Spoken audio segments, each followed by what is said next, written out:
Baik, Assalamualaikum warahmatullahi wabarakatuh. Segala puji bagi Allah yang telah memberikan kita rahmat serta hidayah kepada kita,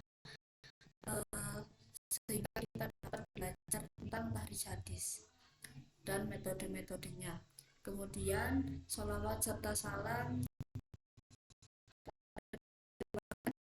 kita Shallallahu Alaihi Wasallam membimbing kita dari jalan yang kegelapan menuju jalan terang benderang. Kemudian, sebelum kita mempelajari tentang metode tahrij hadis, izinkan saya untuk memperkenalkan diri. Nama saya Diva Melana Surya, nomor nomor absen atau NIM yaitu 001. Kemudian di sini saya akan membahas tentang metode tahrij hadis hanya dua saja, yaitu metode tahrij hadis menggunakan tema atau maudhu'i, kemudian menggunakan awal matan. Metode maudhu'i menggunakan kitab as-sunnah. Kemudian kalau metode awal matan menggunakan mausu'ah atrofil hadis.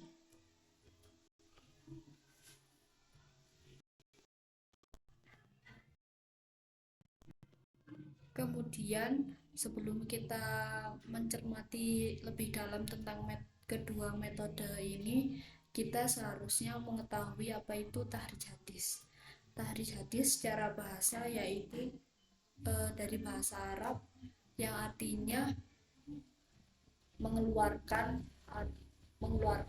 yang berasal dari khoroja yukhriju takhrijan. Kemudian secara istilah yaitu mencari sumber-sumber atau asal dari hadis itu dari kitab-kitab induk hadis. Kemudian tidak hanya itu, tahrij hadis juga untuk mengetahui derajat kesohihannya, mulai dari matanya atau perawinya, mulai dari sanad atau perawinya dan matanya. Kemudian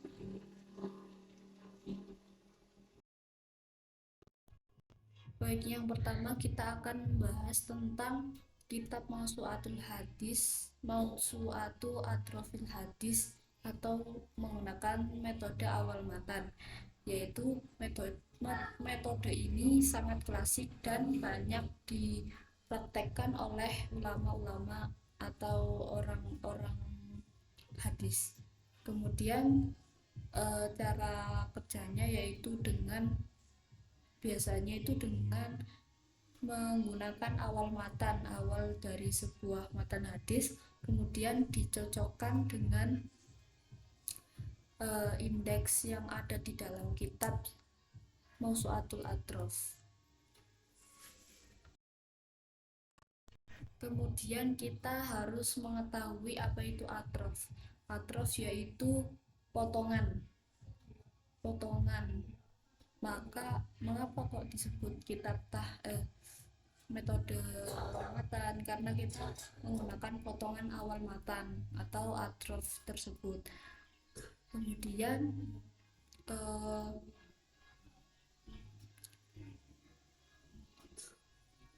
cara menggunakannya yaitu seperti yang saya sebutkan tadi, yaitu menggunakan potongan awal matan, kemudian dicari di dalam kitab Mausu'ah tersebut.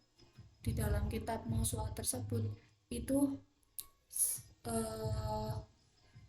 urut secara alfabet seperti itu. Kemudian kita akan membahas langkah-langkah mencari di dalam kitab Mausu'atul Atrof. Yang pertama yaitu mengidentifikasi potongan awal hadis, contohnya innamal a'malu binniyat. Kemudian kedua, membuka kitab Mausu'atul Atrof dan mencari di dalamnya atau sesuai dengan abjad. Kemudian setelah kita membuka kitab Mawsu'atul Atrof, kita mencari hadis awal matan tersebut sesuai dengan abjad, atau kalau innamal a'malu berarti kita harus mencari yang innamal gitu. Terus kita mencari sesuai dengan hadis yang kita cari. Kemudian jika sudah ketemu, maka di dalam kitab tersebut akan terdapat kode dari kitab tersebut. Biasanya kode-kode tersebut itu dilihat atau bisa diketahui itu kodenya apa, itu kita lihat di bagian awal kitab Mausu'ah. Di bagian awal tersebut terdapat nama-nama kitab dan tanggal terbitnya. Kemudian terdapat kode atau kode dari nama kitab tersebut. Contohnya innamal a'malu binniyat. Itu terdapat di dalam huruf mim halaman 130. Kemudian kita lihat mim itu apa. Kemudian ternyata mim itu adalah Muslim. Berarti kitab Sahih Muslim halaman 130.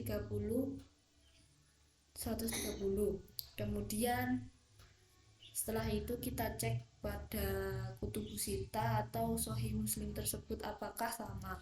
Kemudian kalau terdapat di dalam tulisan, maka kita telusuri kesohihan sanad dari perawi-perawi. Tetapi biasanya itu tertera dalam banyak kode. Contohnya mim, kemudian kok, dan lain-lain. Kemudian terdapat kelebihan dan kekurangan dari metode ini. Yang pertama yaitu kelebihan dari metode ini yaitu cepat atau mudah untuk mencarinya karena menggunakan awal matan. Kemudian kelebihannya yaitu menggunakan awal matanya atau bisa didapat di banyak kitab dan rujukannya itu banyak. Kemudian kekurangannya apabila hadis itu tidak diketahui awal matanya maka tidak cocok. Kemudian perlu ketelitian untuk mencari hadis tersebut di dalam kitab Mawsu'atul Atrof, karena tidak hanya satu yang hadis itu saja yang awalnya contohnya inna, tapi biasanya itu banyak. Kemudian pembahasan nomor 2 yaitu menggunakan metode maudhu'i, yaitu dengan kitab Kunuzu Sunnah. Kenapa kok kitab ini cocok? Karena ya metode ini cocok dengan kitab tersebut karena kitab tersebut metodenya tentang maudhu'i, atau di dalam kitab tersebut itu berdasarkan tema-tema seperti itu. Kemudian kita perlu mengetahui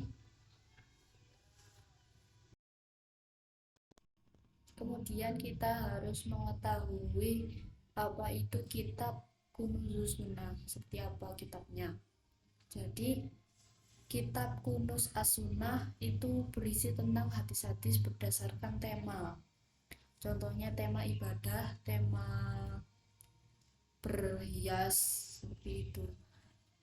Ini juga bisa memudahkan bagi pemula khususnya yang tidak mengetahui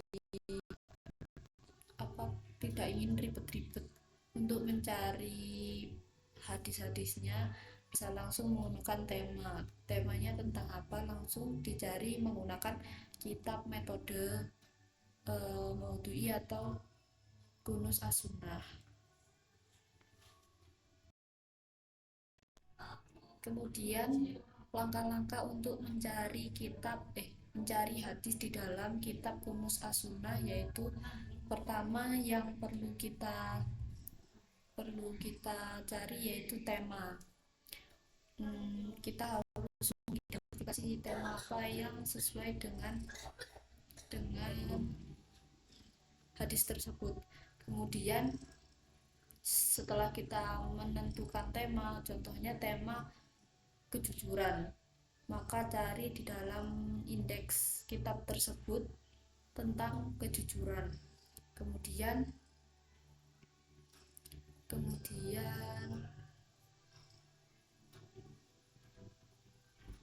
tentang kejujuran, kemudian mencari sumber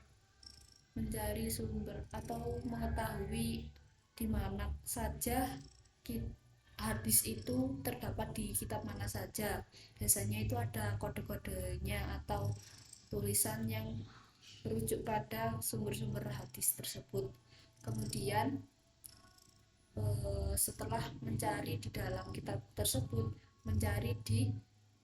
langsung di cross check di dalam kitab Kutubus Sittah tersebut atau di kitab yang lain. Lalu mengidentifikasi kesahihan sanad. Kemudian di dalam metode ini juga ada kekurangan dan kelebihan, yaitu kelebihannya yaitu memudahkan untuk para pembuat artikel atau makalah bisa langsung merujuk kepada tema-tema tertentu. Kemudian bisa memudahkan pemula untuk mencari sesuai tema. Kemudian kekurangannya yaitu biasanya tidak lengkap hadis-hadisnya atau hanya tema-tema yang ada di dalam kitab tersebut saja.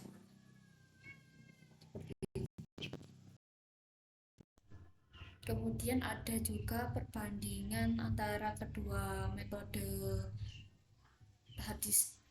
tahrij hadis ini, yaitu kalau mausu'ah atrof atau awal matan, yaitu dengan mengidentifikasi awal matannya. Kita juga harus mengetahui awal matan dari sebuah hadis.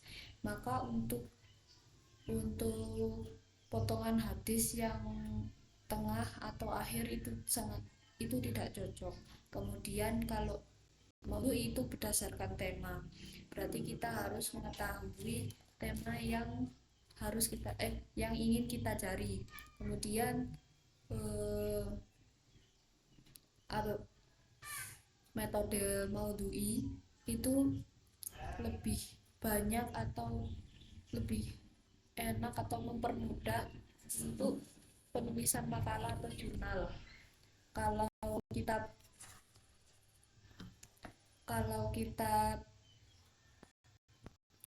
mausu'atul atraf itu biasanya lebih memudahkan untuk mentahrij hadis,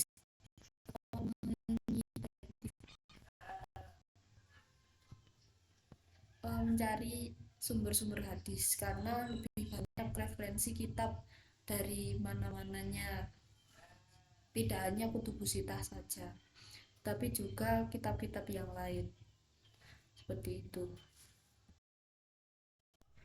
Kemudian kesimpulan dari kedua metode ini yaitu sangat dibutuhkan untuk para pelajar atau mahasiswa ilmu hadis terutama. Kemudian bisa mempermudah sesuai kebutuhan.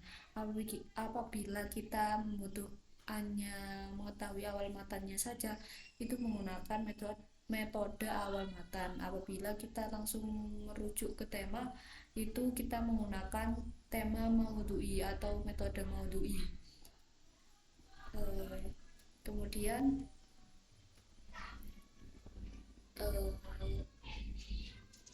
sekian dari saya.